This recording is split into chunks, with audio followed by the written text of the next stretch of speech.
Welcome to another edition of Carnivore Bites. I'm your host, Jeff Sherman, along with Dr. Eric Lopkin. And breaking news, we have much more important things to talk about, or substantial, but the Johnny Depp trial is just concluded as we speak. And I guess his ex-wife, Ms. Hurt, basically got pile driven into the sand. And why is that interesting? Why is it interesting? Because it's kind of a C-minus OJ trial. It captivated the nation for a little bit. But it was also a white trash festival. I think both parties committed joint career suicides. They both, pretty much, if I was the judge, I would order them immediately to remarry because they'll never find anyone that's more deserving of each other than them. Johnny Depp, the boy genius who went through $500 million, didn't even show up for the court hearing. He was playing a concert with Jeff Beck. Any comments? Yeah. And if you don't comment, well, I mean, might not be deservingly so. Yeah, it's like neither one of these people are Mensa candidates. No. Neither one of them really add anything to people's lives. Nothing. I mean, this was absolutely ridiculous. And the only important point that comes out of this is the fact that when most people talk about domestic violence, it's about a man beating a woman. Well, over the course of this case, it was shown that, yes, domestic violence does go the other way, and it's more than just physical. So that's the only standout point that came out of this train wreck. And the only thing that was resonated with me, or did resonate with me, is if these people can make it, shoot high, my friends out there, because you're talking about dull normal in terms of the intellectual scale. But we'll move on. I don't want to spend any more time on the genius, Dumb and Dumber. So, speaking of dumb and possibly dumber, is Paul Pelosi got his second. Now, I know actually people that have been in AA, okay? Really nice people. I went to high school with them. And essentially anyone can get, not anyone, it happens that people get a possible DUI. But 2 is usually indicative of a drinking problem. Would you agree with that, Dr. Lopkin? Well, this was more than just a DUI. The cops did not give Pelosi the breathalyzer test for several hours. Now, over the course of those several hours, your blood alcohol level goes down. And even after those several hours passed, he blew the minimums out of the water. So he hit a Babe Ruth shot around the world. Yeah, he was so drunk. I still need to answer the question, though. 2 DUIs is suggestive, we'll say that, of a drinking problem, correct? Well, the reason I bring up the level is that it's possible for somebody to get 2 DUIs if they're just hit over the level. If they went to a Christmas party. And not really have a drinking problem. When you're blowing the DUI levels away after several hours, that's a drinking problem. Agreed. Now, I really, in this case, do not think it was a drinking problem anyway. I think it was called survival, because I know that if I was married to Nancy Pelosi, I would make Keith Richards look like a Cub Scout. Yeah, I can understand why he drinks. I think what's more telling is the reaction that people are having. Liberals are going, well, so he drank, so what? And I think Judge Jeanine Pirro put it best when she said she used to prosecute DUIs and drunk drivers. And do you want, people are all up in arms about gun control, but he could very have easily taken out more people with his car than most people that own guns. Let me interject one thing about that. I got hit by a drunk driver, and I'm not being melodramatic.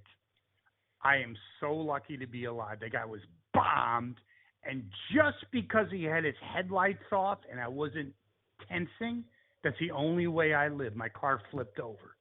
And so, and I heard the same thing. I forgot her name. Oh God, and by the way, I don't know. I don't remember her name. I'm really sorry about that. She's always on the 5. I have no friggin' idea how she's a moron. But we'll just move on with that. I forgot her friggin' name. She's a brain dead idiot. Her first name's Jessica. I don't know her last what name. What a complete buffoon. I have no idea what's going on there. But yeah, drinking and driving is a dangerous thing. And yes, you'd be put in jail for life. No. But when you're, again, like you said, hours later, he was probably close to a .2. That's like a guided missile. But, if it was Trump's wife or Trump, a completely different media story. would have been all over it. But, I mean, it also goes, this is a multi-millionaire. He could have afforded to call a cab. But no, he's entitled, Dr. Lotkin, because it's probably, I don't know this, obviously, probably got off a couple times because there were rumors that he said, do you know who I am? He took the risk of driving when he was blitzed because you were correct. It was several hours later. He still blew over a .08, by the way. Okay, that's several hours later. And I think it's a sense of entitlement. And by the way, wait a second here. He was driving a Porsche that gets about 10 miles to the gallon. What's going on here? How come we didn't have an electric? Where's the Prius? What's going on here? Could it be liberalism? Do as I say, not as I do, Lopkin? Well, it's always do as I say, not as I do. And it's hysterical because sometimes those liberal principles will be put aside. AOC got into a Twitter fight with Elon Musk, and now she's talking about the fact that she doesn't want her Tesla anymore. So, the fact that her feelings were hurt are more important than her ideals about the Green New Deal and saving the planet. And I mean, not that the Tesla is going to save the planet, but everything. Yeah, but also she wears her heart on her sleeve, and she cried when Congress passed or renewed the Iron Dome for Israel because, God forbid, Jews would be protected. No, her true feelings can't come out all the time. An anti-Semite and a moron. Right. Because like most liberals, the ideals go out the window when it doesn't suit them anymore. Again, Elon Musk was a liberal darling. He's, saving the planet by creating Tesla. Now he's for free speech. Oh my God, how can we can't do that? Do you know the great thing about it is he's not a wimp and he's feeding on it. Because he gets energy off of obstacles. And he's the person they least like to F with. Exactly. He ain't going away. And with Pelosi, it's the same thing. Nancy gets up and protects the left and spouts these ideals. And meanwhile, her husband is doing insider trading and almost, could kill people driving drunk. Well, let me ask you another question. We're not exactly Dr. Phil here, but I'm wondering, again, liberalism and what I've come to know about them, a la the Clintons and others.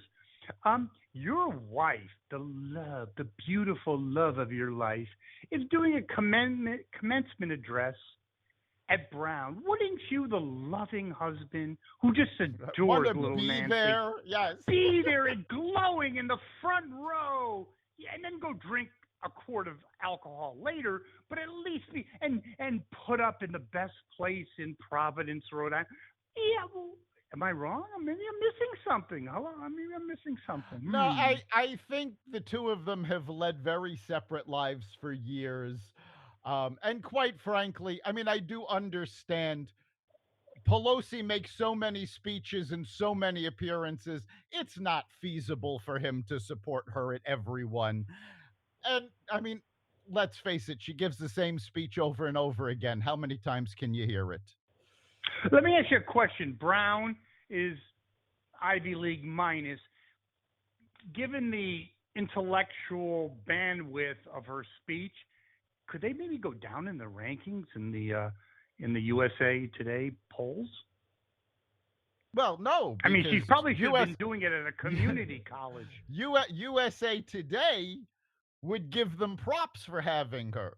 If they had Kamala Harris, they'd be all over it, congratulating them for getting Kamala Harris.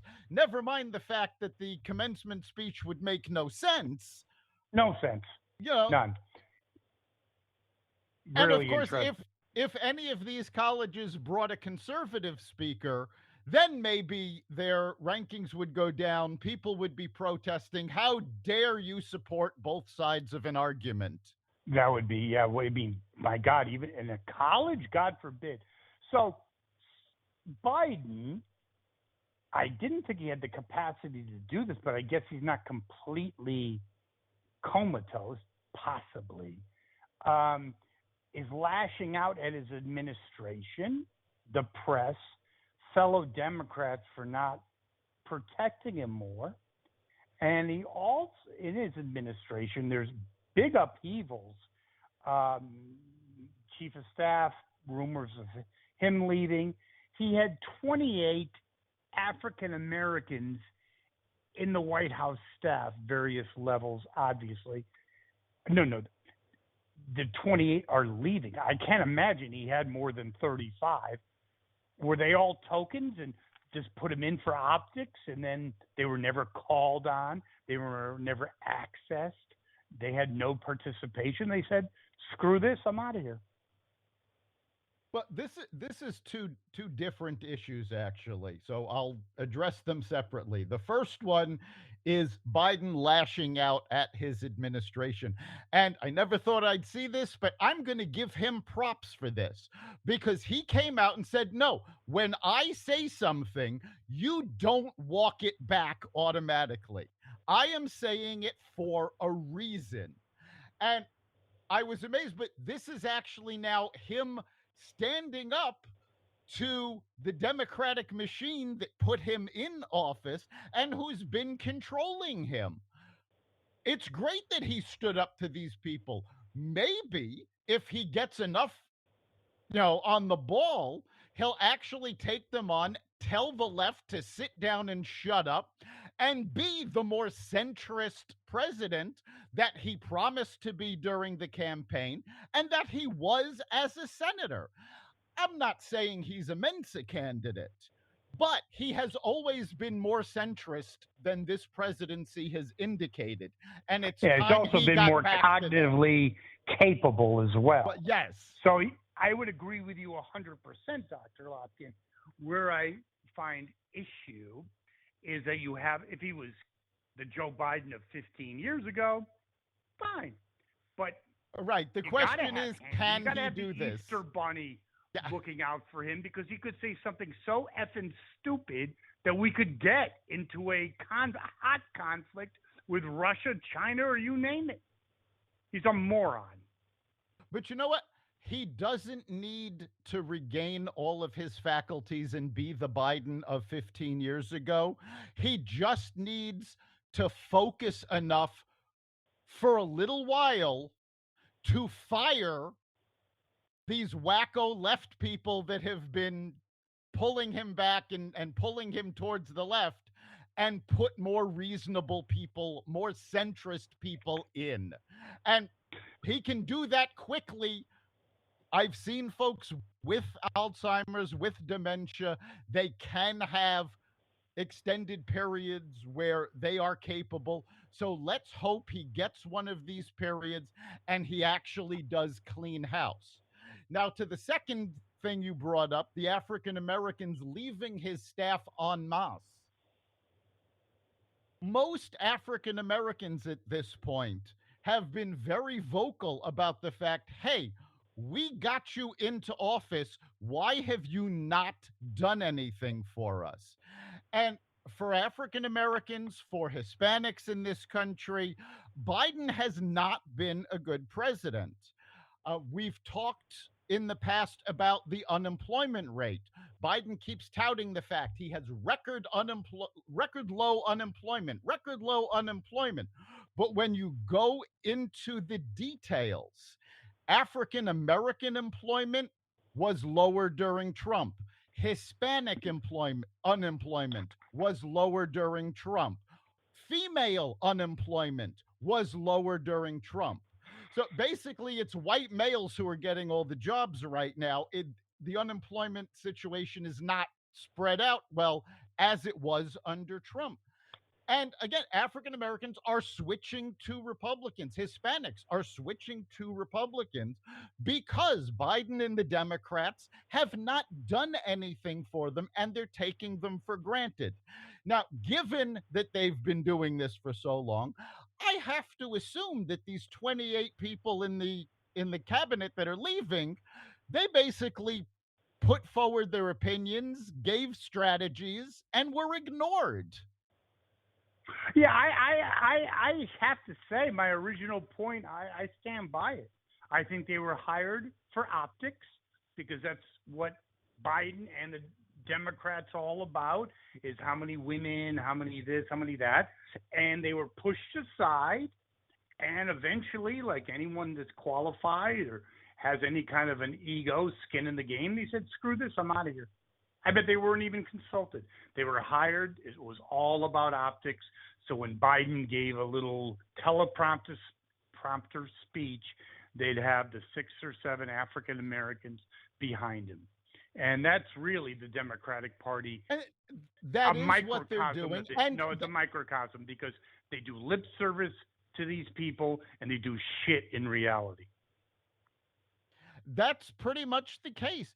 And we're also seeing it in the rift between Joe Biden and Kamala Harris. Kamala Harris was put on the ticket because she ticked boxes. She was far left. She was African American. She was female, ticked off the boxes that they needed. But she has actually complained that the Biden administration has not listened to her, has not given her any real opportunities. Now, I don't know how much of that is true. I mean, she was made border czar and completely failed. I think she's very incompetent. At everything. No, everything. I disagree with that. I think I don't disagree that she said that. But I think the Biden administration needs everything, every tool they have in the toolbox. You got a sharp African American woman, which she is not. I mean, come on. But if they did have one, she'd be in front of everything. Okay, look at abortion. She would be leading the charge. Perfect spokesperson. Border security. Went to the border once, and it was marginal at best. Never been there since. No, she's talking about electric buses. Yeah. Can you imagine a world? Think about what you just said, though. I mean, they should be using Kamala Harris. They need every tool in the toolbox, and who's a bigger tool than Kamala Harris? That's true, but you need a tool that at least has a cranium, and I think they put her out there. And I'm kind of shocked, and that's really the truth. She was a prosecutor. You think, even though she's maybe no substance behind anything, she could BS her way and talk about whatever she. But when she gets speaking, she just had another word salad a little while ago that you just shake your head and it's like, I mean, I find it extremely humorous. I love it, but yeah, I think she's been when you're the head or spearheading the efforts of electric buses, you know that you're in the rearview mirror, no pun intended. Yes. So anyway, we have also Biden now. We talked about this a little bit, but blaming the Fed. But it's really funny. Yellen, who is the was a key She's part of the. Yeah, Who is she? Yellen's the former Fed chair and his chief economic advisor. Okay. Again, I'm sorry. The older I get, I do shake my head at sometimes. Like, first of all, how did she ever get to be Fed chair? How is she in the White House? Impressive, not so much. She's not exactly Paul Volcker. We'll just leave it at that. I had no idea inflation. Really? You couldn't do the math? He had no idea about the supply chain. Everyone in his administration is just an abject failure. I have no idea who appointed these people. She is it's sorry. More than just, it's more than just that. A grad student would know more than her about economics. She's a moron. But it's more than just that. Because there were economic advisors from the Obama administration. That's an oxymoron, but anyway. Well, who told them that this was going to happen? And then you had economists like Janet Yellen's husband, who's, oh no, this is going to lower inflation. This bill will be great. And the problem is, now, first of all, I've worked with economists before. There's an old saying, if you put two economists in a room, you'll get three opinions. Mm-hmm. The Biden administration picked and chose the opinions they wanted, whether or not they had data to back them up. So, of course, Yellen parroted the administration party line because she's part of that. So it's more than just not being on the ball. It's also not listening to outside opinions, which was a problem in the Trump administration, which was a problem in the Obama administration. Okay, but there's certain things that are there's certain things that are economic reality. I get you to the point. There's you can talk to 10 economists, they'll give you 15 different opinions. I get it. But let's just say University of Connecticut Economics 101. You have an inflationary pressures to begin with, throwing $3 trillion into the fire probably is going to heat it up. You don't have to be, University of Pennsylvania, magna cum laude. The point isn't that they didn't know this. Yellen did not do a bad job as Fed chief. She was a little slow on the trigger, but every Fed president has been. My point is, it doesn't matter if she knew it or not. She was not going to say anything against the party line. All right. Well, that's where we have the situation we're in. And now we have hyperinflation. We had a reprieve on the gasoline tax, but reading between the lines, because it was more about optics and reality, there was no reprieve for the trucking community that works. I'm talking the independent truckers, small truckers that basically live on the margin. Dr. Lopton, they're pretty much screwed along with the rest of us. And by the way, let me interject one thing. We talked about the humanity of these people going out of business. If they go out of business literally and there's no one to deliver your eggs, your bacon, whatever, it's going to accelerate this inflationary cycle. Yes, it will. Yes, less drivers. What we're talking about, of course, is the gas tax that when gas prices started to skyrocket, a number of states said, okay, we're going to put a part of time in place where we are not going to be collecting these gas taxes. This way, that's 14, 15 cents a gallon less, so that it brings the price down a little bit.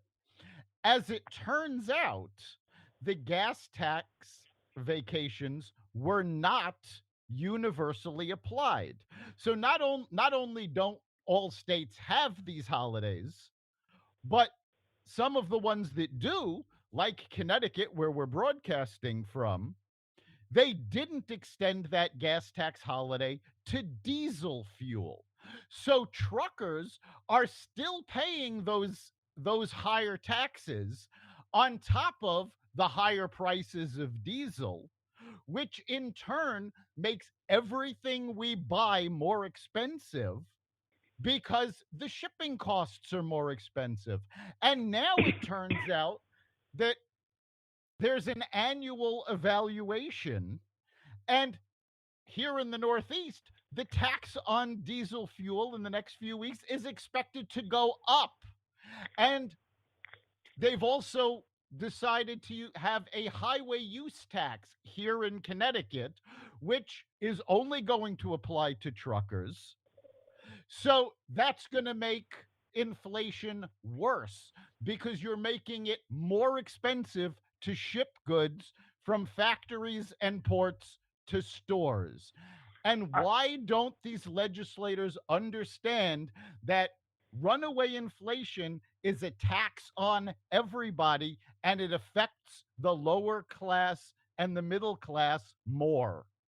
Okay, a couple things on that. Number one, it's optics. It's reasonably before an election in Connecticut and other places. So you make people feel good. By the time they get screwed with what you're talking about, the increases in diesel, Lamont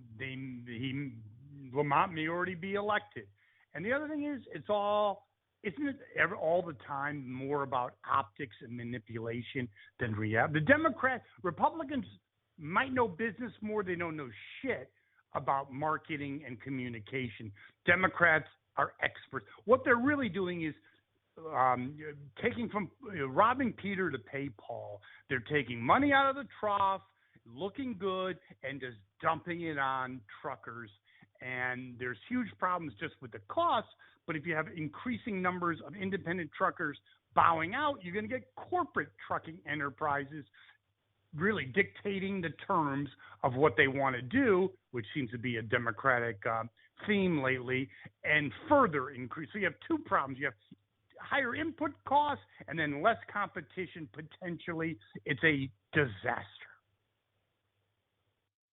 It really is. And, most people don't realize that the bulk of truckers don't work for these large corporations. They're independent truckers. So they don't work, they don't get paid. These are not millionaires. These are folks living paycheck to paycheck, trying to make a living, and they're the ones that the Democrats are screwing while they're going on the campaign trail saying, we're for the little guys. We're going to help the little guys. No, they're not. And it's again, we were talking about it's simple economics. When you raise the costs on things, now, raising minimum wage is a cost, raising taxes is a cost. Those costs are going to be passed on to the consumer, which means the little guy that they're trying to help is the one getting squashed. And I wonder one thing, I want to just throw it out at you, is could it be also politics? Truckers traditionally are more Republican, conservatively oriented. Could it be a way of screw you? I don't know, because I don't think you can separate it that easily. Independent truckers that own their own business, they're business owners. They do tend, they want their taxes lowered. They do tend to go Republican. Truckers, however, that work for these larger corporations, they're unionized, and that's the Teamsters Union. That's but that's my whole point, Dr. Lopkin. That's the biggest that's the biggest Democratic donor there is, and sure, they're going to bend over backwards to make sure the union can swipe swipe these routes from the independent trucker. And that's my whole point. So you're supporting big corporate trucking because of unions and other factors, and screwing the independent and more conservative Republican leading constituency, because you don't really give a shit about them anyway. It's not about if you're a little, you see it all the time. If someone's conservative, regardless, an African American that's conservative, something bad happens to them, you never hear about it. If it's the other way around, you can't get enough of it. So speaking of not getting enough of things, California has not gotten enough of the exodus out of their state. They're now Gavin Newsom, who intrigues me, and I can't take credit for this. He looks like something out of Central Casting. If you were the president, that movie came out 25 years ago, the president, or you're casting someone as, the governor of California. Dumber than rocks, good-looking guy, looks the part. He now is initiating reparations in slavery reparations. Who's going to pay for it? Business, working people. And guess what? The exodus continues, doesn't it? Yeah, every time California puts a new program in place, they raise taxes to help pay for those programs. And of course, they're not good at figuring out what the programs are going to cost, so they never raise enough money, and they always have to go back for more. But we have seen over the past several years a flood of businesses, of residents leaving California. And everything that Newsom has been doing has been fueling that exodus. This is no different. But who is this guy? I mean, where'd he go to college? He is literally dumber than effing rocks. He is so stupid. Forget about ideology. He's just a moron. I mean, does he have anything between his ears? Well, have you spoken to the average person in California? This is not a bright state. Let's not forget that this is the state that University of California, Berkeley decided that the incoming students from the California educational system weren't scoring high enough, and everybody needed remedial classes. But they didn't want to make them feel bad, so they lowered the standards rather than boosting the education. Well, that to me is extremely scary, Dr. Lopkin. Forget about the optics. The politics. I get that. It's been going on for years. UC Berkeley, I mean, these are prestigious. If you're China, Russia, or other adversaries around the world, you're looking at a premier educational institution and system producing some of the best minds ever. And literally, you're at the community college level. Scary. Yeah, our higher education system all over the country has failed miserably. I mean, quite frankly, our K through 12 system has failed miserably. We need to fix our education system and turn out people that can understand what's going on, that know the difference between theory and reality, and can adapt on the fly. We're no longer teaching people to think. We are teaching them to follow directions and not question.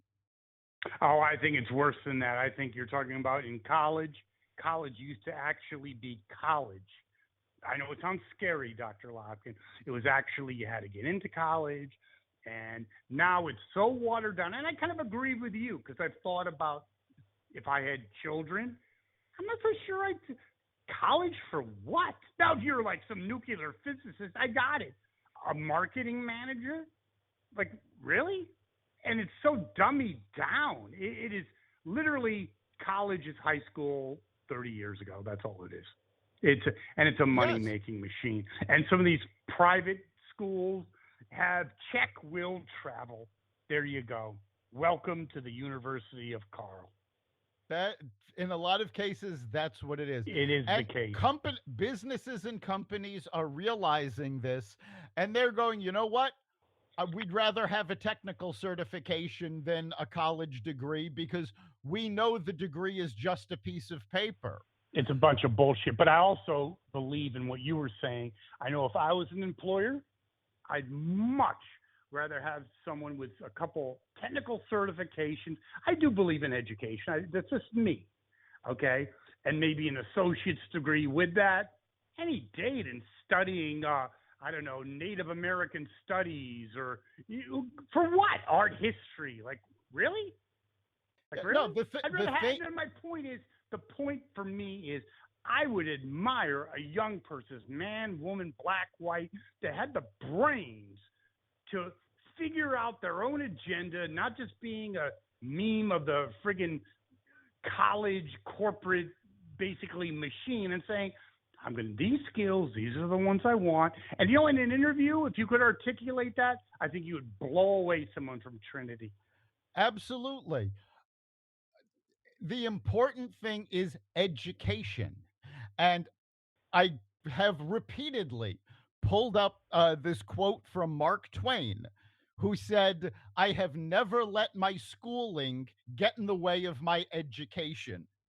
There is a difference between an education and a schooling, and what our colleges are doing, and quite frankly, again, our K through 12 is schooling, not education. We need to be educated.